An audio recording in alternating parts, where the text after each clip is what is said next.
Berdasarkan jenis makanannya, mamalia dapat digolongkan sebagai herbivora, karnivora, dan omnivora. Herbivora memakan makanan yang kaya akan karbohidrat dan juga serat.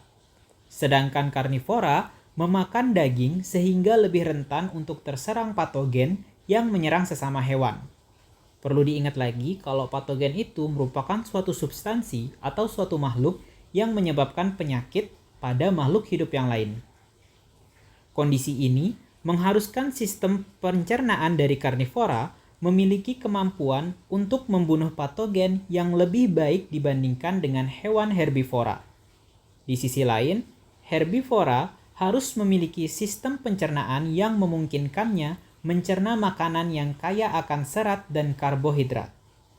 Jadi konteks soal ini berkaitan dengan perbedaan sistem pencernaan karnivora dan herbivora yang didasarkan pada sumber makanan mereka.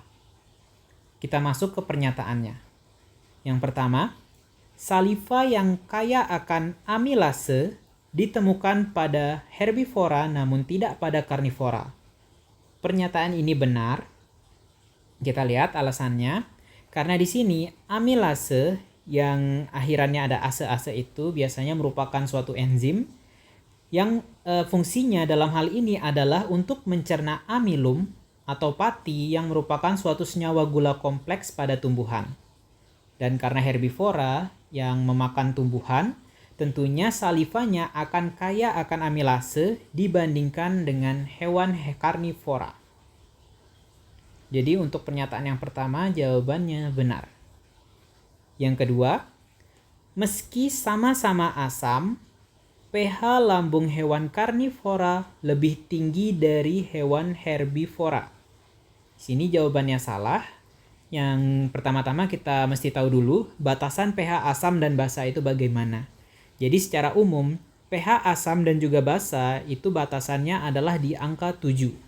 Jadi kalau kurang dari 7 kita bisa sebut sebagai asam, lebih dari 7 kita sebut sebagai basa, dan kalau 7 kita sebut pH-nya netral. Dan dalam hal ini untuk karnivora dan juga herbivora dua-duanya sama-sama asam, kan tetapi pada konteks soal dinyatakan bahwa pH lambung si karnivora itu lebih tinggi dibandingkan si herbivora.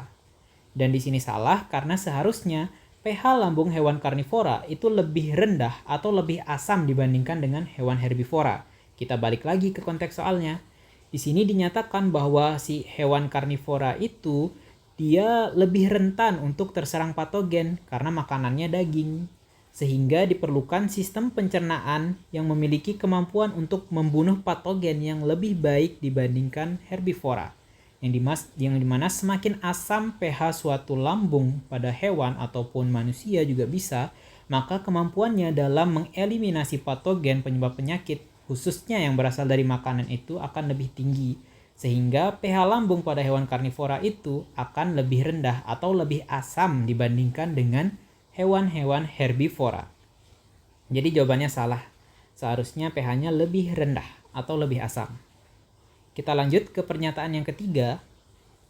Beberapa herbivora memiliki lambung yang lebih kompleks dibandingkan dengan karnivora.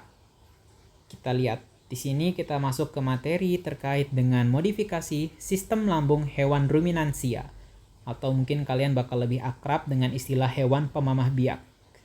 Contohnya di sini ada sapi, kambing, dan juga domba, yang dimana lambung pada hewan tersebut akan diklasifikasikan atau dibagi menjadi 4 bagian. Yang pertama itu ada namanya rumen atau perut besar. Rumen atau perut besar ini merupakan bagian lambung terbesar dari hewan ruminansia yang nantinya akan berisikan mikroorganisme untuk memfermentasikan selulosa dari tumbuhan. Yang dimana hasilnya nanti bisa ada beberapa gas seperti karbon dioksida, metana, dan juga akan menghasilkan sumber energi berupa volatile fatty acid. Yang pada gambar ini contoh ilustrasinya itu ada pada sini yang dilalui oleh panah hijau. Bagian terbesar dari lambung hewan ruminansia. Selanjutnya, setelah dicerna masuk ke rumen, makanan pada hewan ruminansia itu akan menuju ke bagian lambung selanjutnya yang disebut sebagai retikulum atau perut jala. Retikulum ini fungsi utamanya adalah dalam proses regurgitasi atau proses memuntahkan kembali makanan untuk dikunyah ulang atau ruminansia. Proses ruminasi atau regurgitasi. Itu makanya kalau pada sapi, kambing, domba itu biasanya mereka makan rumput, mereka keluarin lagi, mereka kunyah lagi, baru mereka masukkan untuk dicerna selanjutnya. Pada bagian retikulum itu kalau di ilustrasi itu di bagian ini. Peralihan dari panah yang hijau menuju ke panah yang ungu. Itu dia bagian retikulum yang berperan penting dalam proses regurgitasi. Selanjutnya, makanan yang dikunyah kembali akan masuk ke dalam bagian yang disebut sebagai omasum atau perut buku. Sini kalau kita lihat pada ilustrasi itu yang gambar panah biru nih. Omasum atau perut buku karena di sini ada beberapa struktur yang bentuknya lekukan atau lipatan seperti lipatan halaman buku. Jadi kita sebut sebagai perut buku juga.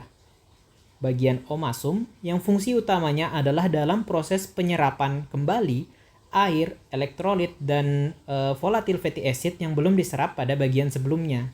Di samping itu, perut omasum ini juga berperan dalam memeras partikel makanan untuk dimasukkan ke bagian lambung yang selanjutnya, yaitu bagian abomasum.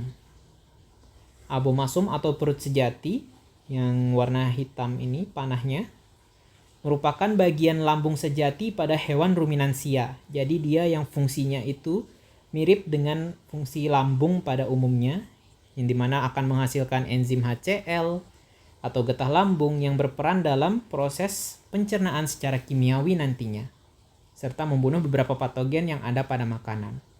Jadi itu dia tadi 4 modifikasi dari lambung yang ada pada hewan ruminansia. Sehingga bisa dinyatakan bahwa hewan-hewan herbivora, beberapa di antaranya khususnya pada hewan ruminansia, itu memiliki struktur lambung yang lebih kompleks dibandingkan dengan hewan karnivora. Jadi jawabannya benar. Kita lanjut ke pernyataan yang terakhir. Untuk ukuran tubuh yang sama, hewan herbivora memiliki usus besar yang lebih panjang dibandingkan dengan hewan karnivora. Dan ini jawabannya itu benar. Berkaitan lagi dengan sumber makanan dari kedua hewan tersebut. Yang dimana kalau pada hewan karnivora, makanan utamanya daging. Sementara pada herbivora, makanan utamanya tadi disebutkan adalah makanan yang kaya akan karbohidrat dan serat seperti tumbuhan, yang salah satunya itu mengandung selulosa. Jadi selulosa pada tumbuhan itu dia merupakan suatu senyawa kimia yang memiliki struktur ikatan yang paling kompleks. Yang dimana kalau pada manusia, selulosa dari sayur atau dari tumbuhan itu tidak dapat dicerna secara utuh. Karena tubuh kita tidak punya enzim untuk mencerna si selulosa ini secara utuh. Sehingga selulosa atau zat yang dikandung dari tumbuhan tadi, dari sayuran tadi yang kita makan, itu tidak akan dicerna secara utuh dan akan menambah secara cepat volume feses. Jadi volume feses itu kalau dia mencapai titik tertentu, volumenya mencapai batasan tertentu, itu akan menimbulkan refleks untuk buang air besar atau yang kita sebut dengan refleks defekasi. Sehingga kalau sayuran atau bagian selulosa dari sayuran tadi tidak dicerna secara utuh, itu akan secara cepat meningkatkan volume feses, refleks untuk defekasi, refleks untuk buang air besarnya akan semakin cepat, ditambah lagi dia akan meningkatkan penyerapan air sehingga fesesnya akan menjadi lunak dan akan cepat untuk dikeluarkan, sehingga tidak akan dicerna secara sempurna. Kita bayangkan lagi, di sini hewan herbivora itu merupakan hewan yang sumber makanan utamanya berasal dari tumbuhan. Apabila senyawa yang ada pada tumbuhan tersebut, nutrisinya tidak bisa diserap secara sempurna, maka mereka akan cenderung kekurangan energi untuk pertumbuhannya, untuk aktivitasnya.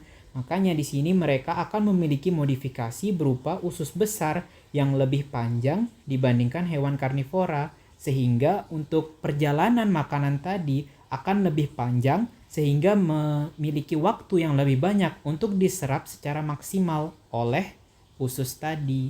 Jadi di sini pernyataannya benar karena hewan herbivora nantinya akan memiliki usus besar yang lebih panjang dibandingkan dengan hewan karnivora.